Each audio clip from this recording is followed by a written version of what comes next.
Donc, la fonction exocrine de l'ovaire est la production d'ovules. Voilà. Maintenant, le processus qui va permettre la formation d'ovules est appelé ovogénèse. Donc, on va parler d'ovogénèse.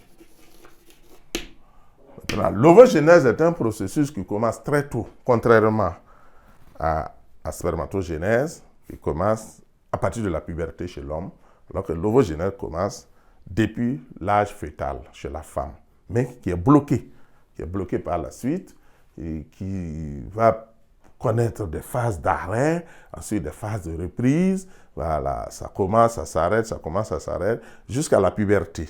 À la puberté, maintenant, ça va reprendre, et à partir de la puberté, il y a un fonctionnement cyclique des deux ovaires. Voilà, normalement, si l'ovaire gauche fonctionne chez moi, le mois prochain, c'est l'ovaire droit qui va fonctionner. Et comme il y a un stock d'ovogonie, sinon de cellules, de follicules ovariens qui sont déjà là, avec des stades différents de développement des ovocytes. Donc, il y a plusieurs, donc chaque mois, chez la jeune fille pubère, il y a plusieurs groupes de cellules folliculaires, donc à des stades différents qui vont commencer leur folliculogénèse, c'est-à-dire qui vont commencer à quitter le stade de follicule primordiaux, follicule secondaire et follicule primaire, secondaire par la suite, et ils vont commencer à évoluer. Mais il y a un seul qui va arriver au stade de follicule mûr ou follicule de Degraaff, vous voyez, et à l'ovulation, à partir de l'ovulation, ce follicule-là va donc produire donc, un ovocyte 2. Donc, le jour de l'ovulation, on produit un ovocyte 2 et c'est cet ovocyte 2 qui va être récupéré par les pavillons de la trompe pour être accompagné, pouvant conduire à une grossesse s'il y a fécondation ou alors être évacué par un menstru. Donc ici, au niveau de l'ovogénèse, nous retenons que ça débute depuis l'âge fœtal, c'est marqué d'interruption et jusqu'à la puberté où ça va donc reprendre et chaque mois, ce phénomène va se dérouler et prendre fin par l'ovulation au niveau de chaque ovaire. Et par l'ovulation, donc, on va produire un ovocyte 2 qui va être récupéré pour conduire donc à probablement une fécondation s'il y a une grossesse par la suite, ou alors, s'il n'y a pas de fécondation, ça va être évacué avec les menstrues. Maintenant, il faut retenir effectivement que dans l'ovogénèse, on va retrouver à peu près les mêmes phases, sauf la phase de différenciation qui ne va pas exister. Donc, finalement, l'ovogénèse va se résumer en 3 phases. Il y a donc la phase de multiplication,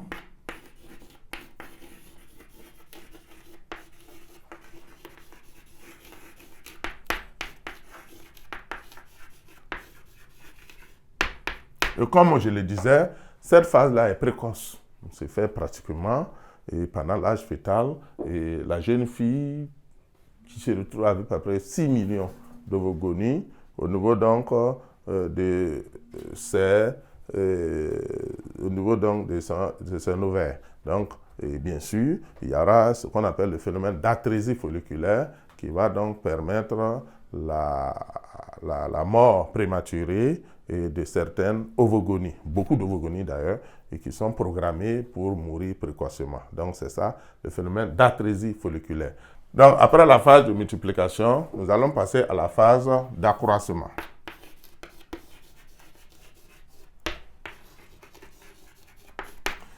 Cette phase-là est beaucoup plus marquée dans l'ovogénèse que dans la spermatogénèse. Donc effectivement, dans cette phase, on va avoir des ovogonies qu'on a obtenues à partir de la phase de multiplication qui vont prendre du volume vraiment très important par rapport au cas de la spermatogénèse et qui vont devenir donc des ovocytes 1. Donc vont devenir des ovocytes 1, donc passer du stade d'ovogonie au stade d'ovocyte 1. Ensuite, on va entrer dans la phase de maturation ou méiose.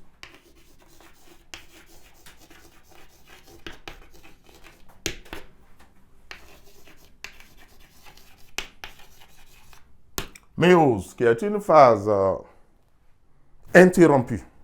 Voilà, c'est interrompu. Ça commence d'abord, ça va être bloqué. Donc, on a des ovocytes 1 qui seront bloqués donc, en prophase 1 et qui vont reprendre donc, les méioses à partir de la puberté pour être bloqués encore en ovocyte 2 en métaphase 2. Donc, ce sont ces ovocytes 2 en métaphase 2 qui sont libérés au cours de l'ovulation. Et vous voyez que même là encore, ces ovocytes 2 peuvent ne pas terminer leur maturation, leur méiose. Puisque pour terminer, il faut que ces ovocytes 2 rencontrent un spermatozoïde qui va les réveiller. On va parler par la suite, quand on va entamer la fécondation, le réveil ovocytaire. En fait, au cours de l'ovulation, la femme ne produit pas réellement un ovule. Voilà, au cours de l'ovulation, elle produit un ovocyte 2. C'est-à-dire que la division de méiose là n'est pas terminée, mais c'est bloqué. Donc, si l'ovocyte 2 rencontre un spermatozoïde, le spermatozoïde va le réveiller. On va parler de réveil ovocytaire. Et il va terminer sa division de méiose. Donc, il va passer de stade de ovocyte 2 à ovotide. Et c'est l'ovotide, en réalité, qui est considéré comme un ovule. Voilà, on est obligé d'accepter ça comme ça, parce que la phase de différenciation n'existe pas, parce que le spermatozoïde est déjà là. Il est là pour la fécondation. Il est venu, il a aidé à terminer sa méiose. Donc, lui, il est prêt donc à unir voilà, son noyau avec le noyau donc, de l'ovotide et on va parler en ce moment de fécondation, de karyogamie, donc de fécondation. Donc, cette phase de maturation donc, va mettre fin donc, à l'ovogénèse. L'ovogénèse, donc, qui ne va pas connaître de phase de différenciation comme dans le cas de la spermatogénèse. Donc, c'est une différence fondamentale qu'il faut retenir. Donc, l'ovogénèse, donc, qui va être précoce, qui est interrompue et qui se termine seulement s'il y a fécondation. Voilà, s'il n'y a pas fécondation, l'ovocyte 2, comme je le disais précédemment, va être libéré avec les menstrues et rejeté. Donc, voilà. Donc, et aussi, la femme, à partir de la puberté, se retrouve avec un stock d'ovocytes, de cellules folliculaires qui renferment des ovocytes et cellules folliculaires donc, dans les ovaires et qui sont en nombre limité. Et généralement, à l'âge de 45-50 ans, le stock est épuisé. Et quand le stock est épuisé, chaque mois, la femme va libérer un. Et bien sûr, va se transformer en corps jaune et au fur et à mesure, de façon alterne, et jusqu'à l'âge de 45-50 ans, c'est épuisé et on va parler en ce moment de ménopause. C'est vrai que chez l'homme, on peut parler d'andropause qui s'observe autour de 60-70 ans, c'est-à-dire il y a une baisse en ce moment de libido chez l'homme. Bon. Mais il n'y a pas en tant que tel un arrêt. Voilà, de fonctionnement. Et même l'homme, même à 100 ans, il peut toujours être acteur de grossesse, ce qui n'est pas le cas chez la femme. À partir de la ménopause, une femme ne peut plus avoir d'enfant, contrairement à l'homme.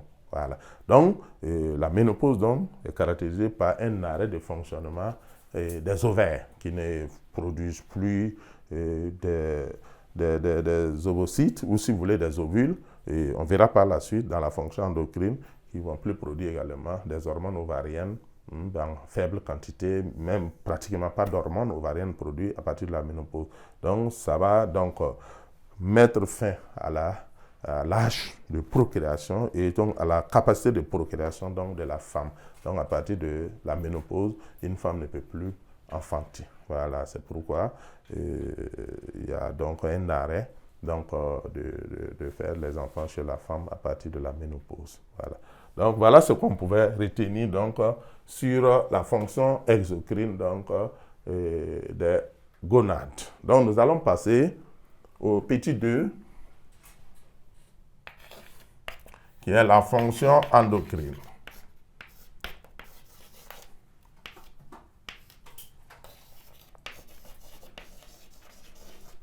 Donc, bien sûr, les gonades. Et nous allons commencer par les testicules.